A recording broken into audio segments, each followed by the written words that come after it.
भगवान का सबसे बड़ा भक्त कौन, नारद जी या कोई और? एक प्रसंग सुनाते हैं। अम्बरीश जी महाराज भगवान के बहुत ही प्रिय भक्त थे। एक बार भगवान चर्चा करते हुए अम्बरीश जी की बहुत ही ज़्यादा प्रशंसा कर रहे थे, तो नारद जी के मन में विचार आया और उन्होंने वहाँ पे व्यक्त किया और बोलते हैं कि प्रभु, आप अम्बरीश जी की बात करते हैं, वो एक चक्रवर्ती सम्राट, उनके पास पत्नियां हैं, कई सारी बच्चे हैं, और आप उनकी इतनी प्रशंसा कर रहे हैं भक्ति के मामले में। तो भगवान उन्हें एक पात्र देते हैं जो कि घी से भरा हुआ होता है।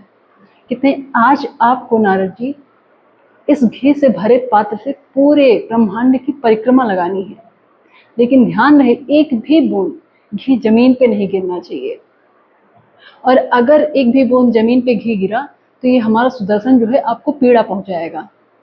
तो नारद जी जो है मान जाते हैं और वो उस घी के पात्र को लेके पूरे ब्रह्मांड की परिक्रमा लगाते हैं।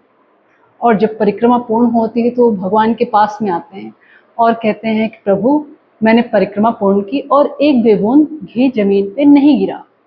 तो भगवान कहते हैं ये बात तो सत्य है, अगर घी जमीन पे गिरा होता तो हमारा सुदर्शन जो है आपको पीड़ा पहुंचाता। किंतु एक बात बताइए नारद जी, आज आपने मेरे नाम का कितना सुमिरन किया, कितनी बार मेरा नाम लिया? कहते प्रभु, नाम, मेरा तो सारा ध्यान इस घी पे था कहीं एक भी बूंद गिर न जाए, और मैं पूरी परिक्रमा लगाते हुए सिर्फ और सिर्फ इस घी को देख रहा था। भगवान कहते हैं इसीलिए अम्बरीश जी महाराज जो हैं वो बहुत ही बड़े भक्त और मेरे बहुत ही प्रिय हैं, क्योंकि वो गृहस्थ में हैं, उनके पास संतान भी है, प्रजा भी है, साम्राज्य भी है, पत्नी भी है। इन सब के बाद वो जो भी है, इन सब के बावजूद भी वो मेरा ध्यान, मेरा सुमिरन करते हैं, मेरी आराधना करते हैं और मेरे बहुत ही अच्छे भक्त हैं। इसलिए अम्बरीश जी महाराज मुझे बहुत ही प्रिय हैं।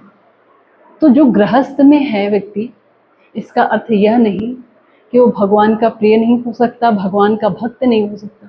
गृहस्थ में रह के अगर आप भक्ति कर रहे हैं, भगवान के नाम का जप और सुमिरन कर रहे हैं, तो आप सबसे बड़े भक्त हैं।